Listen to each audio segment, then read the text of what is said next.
I'm playing Salt and Sacrifice currently, which is the sequel to 2016's Salt and Sanctuary, the first big indie Souls-like game that applied the formula to the 2D action platforming genre before games like Hollow Knight existed.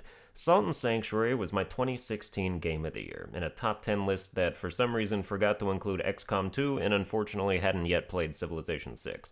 Going back, I would also have swapped the number 1 and 2 spots because Deus Ex Mankind Divided was a game I literally liked more, but I wanted to be a cool hipster and put an indie game as number 1.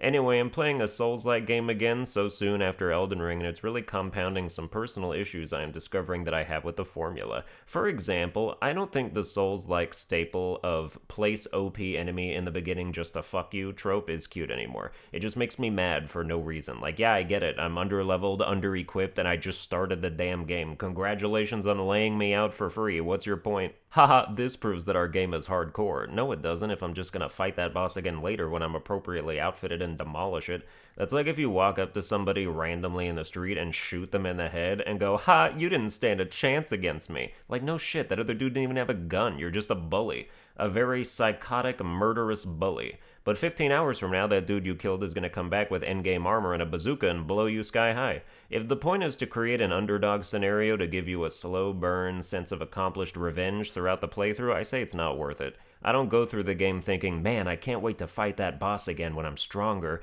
I think, wow, that was annoying, I can't wait to forget about that shit as soon as possible. Imagine if you got your starter in Pokemon, and then as soon as you stepped outside the lab, you got challenged by a member of the Elite Four who just felt like being a dickhole that day. You're saying sorry to your Pokemon in advance for sending him out to his certain demise. It comes out of the Pokeball raring to go till it looks up at a frickin' Metagross. The Elite Four trainer's like, Metagross, Meteor Mash, pulling 0 punches, and you just quick as you can say, Trico, return, before it gets actually obliterated. I wouldn't be like, oh wow, that's so cool, thanks for displaying your awesome power. I'd be thinking of how to get away with slashing his tires. Another thing is, I don't know when we all just accepted that it's totally cool game design to have to talk to NPCs multiple times to exhaust their dialogue before certain events or rewards can happen when there's still no inclination that's the case, other than previous experience with Souls-like games. Like, it's only because we've already had to do it that we think to do it. Either give us a dialogue tree or, I don't know, finish your damn thought. Why do I have to repeatedly pull your string and make you talk like a fucking Woody doll? Is there a snake in your boot?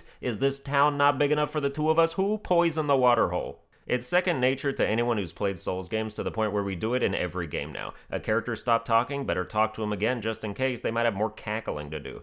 Example number 3, since I just saw this debated on Twitter, is most Souls games' lack of a real pause button. I understand this if you're playing online, or if you've opted into being randomly invaded, but if you're offline, or out of the running for invasions, there's really no excuse.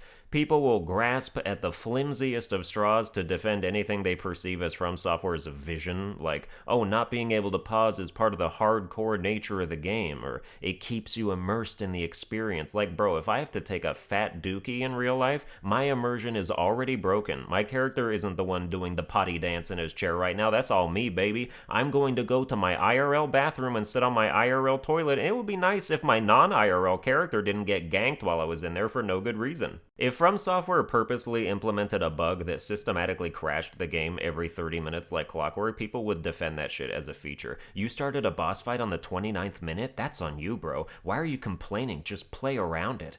With the pause argument, they'll say stuff like, you can just rest at a bonfire. My dude, that is an unnecessary concession. Any argument defending the lack of a feature that starts with you can just somehow doesn't realize that they've already been shorted. It's like if you get mugged and they steal half your money, and while you're complaining about having lost money, people just say, you can just use the money you have left, bro. It's not a big deal. While somehow rationalizing in their head that you haven't actually lost anything just because things can still work out to a lesser degree. If I want to buy an ice cream, and after getting half my money stolen, I still have enough money to buy an ice cream, that does not justify the theft of half my money, or make it a non-issue. Maybe resting at bonfires as a means of pausing can fulfill your needs sometimes, but sometimes unexpected IRL stuff comes up. You gotta deal with it immediately, in which case not being able to pause is objectively bad. Bad choice.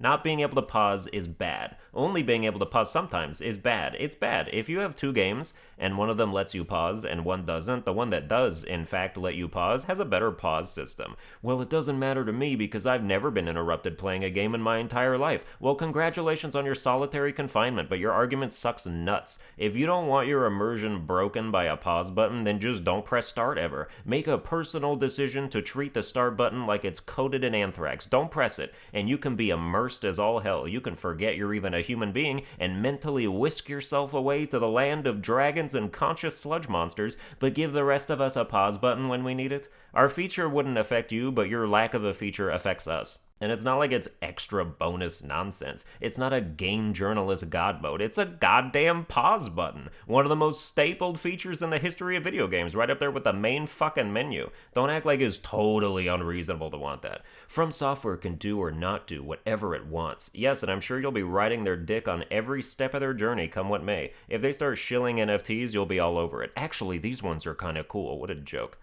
I think NFTs are mad cringe, not a brave opinion, but there's literally only one reason why I think that, and it's all Jimmy Fallon's fault. When celebrities got a hold of these bored apes and started freaking out over these gross, talentless collections of ugly monkey art, there was just no way I could be on the same side as that. Celebrities endorsing NFTs was like celebrities singing Imagine, celebrities taking a white privilege pledge, celebrities standing up for whatever political issue is trending the most. It's just the lamest bullshit imaginable where you remember that these actors who have played incredible, strong, badass, moving characters are themselves just pampered thespians with minds like butter who will hold up a portrait of a poorly drawn monkey they paid $500,000 for and rightfully looks stupider than the monkey. If you're into NFTs and selling them as working for you financially, good for you, man. If you're someone who buys NFTs just to have NFTs, go sit in the cringe corner with the other cringe lords. Well, that's going to do it for this episode. I hope you enjoyed it. Like the video if you did. Follow me on Twitter at Sunburned Albino. Watch all my videos while bidding on disgusting NFT art, and I'll see you guys next time.